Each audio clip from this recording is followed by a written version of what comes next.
আচ্ছা, আমাদের নিজের শরীর ঠিকঠাক আছে কিনা, অর্থাৎ শরীর ঠিকভাবে চলছে কিনা, তার জন্য কিন্তু আমরা প্রায় হেলথ চেক আপ করি, ডক্টরের কাছে যাচ্ছি। কিন্তু আপনার বিজনেসের শরীর কিংবা আপনার বিজনেসের স্বাস্থ্য ভালো আছে কিনা সেটা কি চেক করেছেন? অনেকে হয়তো বলতে পারেন, কি বলেন ভাই, নিজের স্বাস্থ্য তো চেক করবো, বিজনেসের আবার স্বাস্থ্য হয় নাকি? ডেফিনেটলি আপনার স্বাস্থ্য ভালো থাকলে যেমন আপনি সুস্থ থাকবেন, ঠিক একইভাবে বিজনেসের স্বাস্থ্য ভালো থাকলে বিজনেস সুস্থ থাকবে এবং আপনাকে আউটপুট দেবে। আউটপুট মানে কি? বিজনেস থেকে আপনি প্রফিট ইনকাম করবেন, আপনি পয়সা ইনকাম করবেন, যদি আমি বাংলা কথা বলি। এখন বিষয়টা হচ্ছে আপনার বিজনেসের স্বাস্থ্য ঠিক আছে কিনা আপনি কি করে টের পাবেন? সেই বিষয়গুলো হচ্ছে যে আপনি স্মার্ট ওয়েতে মার্কেটিং করছেন কিনা। দেখুন, আজকেকার যুগে সকাল থেকে রাত পর্যন্ত মানুষ কি করছে? হাতে মোবাইল নিয়ে থাকছে, ট্যাব নিয়ে থাকছে। তো সারাদিন আমরা মোবাইলে কি দেখি? জেনারেলি ফেসবুক দেখি সবচেয়ে বেশি, এরপর ইউটিউব দেখছি কিংবা অন্যান্য প্ল্যাটফর্ম সোশ্যাল মিডিয়া দেখছি। এক কথা, আমরা সোশ্যাল মিডিয়াতে সারাদিন সময় কাটাচ্ছি। তারপরে আপনি যে বিজনেসটা করতে চাইছেন সেটা অনলাইন হোক কিংবা অফলাইন হোক, আপনার কাস্টমার কিন্তু সারাদিন অনলাইনে আছে, অর্থাৎ সোশ্যাল মিডিয়াতে আছে। তাই আপনি যেই বিজনেসই করেন না কেন, সেই বিজনেসের কাস্টমার যদি অনলাইনে থাকে তাহলে ডেফিনেটলি আপনাকে অনলাইন মার্কেটিংয়ে যেতে হবে। This is call smart marketing. তো অনলাইন মার্কেটিং ছাড়া তো আপনি আপনার বিজনেসের প্রচার করতে পারবেন না, সেটা আপনি যে কোনো ধরনের সার্ভিস প্রোভাইড করেন না কেন কিংবা যে কোনো ধরনের প্রোডাক্ট সেল করেন না কেন।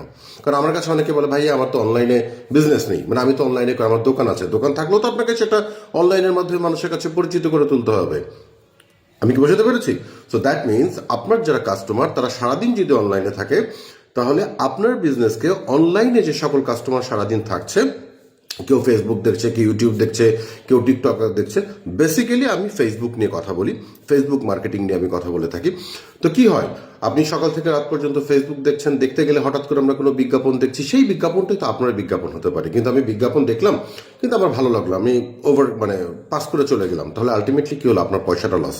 কারণ ফেসবুকে যখন আপনি বিজনেস করতে চাইছেন, তখন আপনি যখন ফেসবুকে মার্কেটিং করছেন, ফেসবুকেও তো ইনভেস্ট করতে হচ্ছে। তা প্রত্যেকটা ইনভেস্ট থেকে যেন আপনি রিটার্ন পান, অর্থাৎ আপনার কন্টেন্ট কি হচ্ছে, আপনার স্ট্র্যাটেজি কি হচ্ছে, আপনি ঠিকভাবে ফোকাস করেছেন কিনা, যে আমার এই মান্থের প্ল্যান কি, আমার নেক্সট 6 মান্থের প্ল্যান কি। এইভাবে যদি আপনি স্মার্টলি স্ট্র্যাটেজি মেনটেন না করে কাজ করেন, কন্টেন্ট কি করতে চাইছেন, সেই কন্টেন্টের গল্প কি হবে, কন্টেন্টের অ্যাঙ্গেল কি হবে, কন্টেন্টে আপনি সরাসরি প্রোডাক্ট বিক্রি করার জন্য বলছেন, কাস্টমারকে ওটা অ্যাকসেপ্ট করবে কি করবে না, এই যে হাজারো রকমের অ্যানালাইসিস আছে, এই কাজগুলো আমরা করে থাকি। অর্থাৎ আপনার বিজনেসের স্মার্ট মার্কেটিং কিংবা অনলাইন মার্কেটিং ঠিকভাবে করে দেওয়ার দায়িত্বটাই আমাদের। তাই নিজের স্বাস্থ্যের পাশাপাশি বিজনেসের স্বাস্থ্য নিয়েও কিন্তু ভাবতে হবে। তাই আপনি যদি আপনার বিজনেস নিয়ে ভাবতে চান, আপনার বিজনেস নিয়ে আমাদের সাথে কথা বলতে চান, যদি ভেবে থাকেন যে হ্যাঁ আমার একটা অনলাইন বিজনেস করার ইচ্ছা আছে, কিংবা আমি অলরেডি অনলাইন বিজনেস করছি, তার জন্য আমি ঠিক রাস্তায় যাচ্ছি কিনা, আমি ঠিক প্রোডাক্ট সিলেক্ট করেছি কিনা, আমার স্ট্র্যাটেজি ঠিক আছে কিনা, এই বিষয়গুলো ঠিকঠাক করে আমাদের দিয়ে চেক করে নিতে পারেন। কারণ আমরা কি করি, শরীর খারাপ হলে ডক্টরের কাছে যাই, বিকজ উনি তো স্পেশালাইজ, উনি জানেন যে আমাদের কি হয়েছে না হয়েছে। ঠিক একইভাবে আপনার বিজনেসে যে ফেসবুক পেজ অথবা আপনার ওয়েবসাইট দেখলে আমরা কিন্তু বুঝতে পারবো যে আপনি ঠিক পথে যাচ্ছেন নাকি ভুল পথে যাচ্ছেন। আপনাকে ঠিক পথে পরিচালিত করার দায়িত্বটাই আমাদের এজেন্সি অনলাইন মার্কেটিং অথবা স্মার্ট মার্কেটিংগুলি করে থাকে।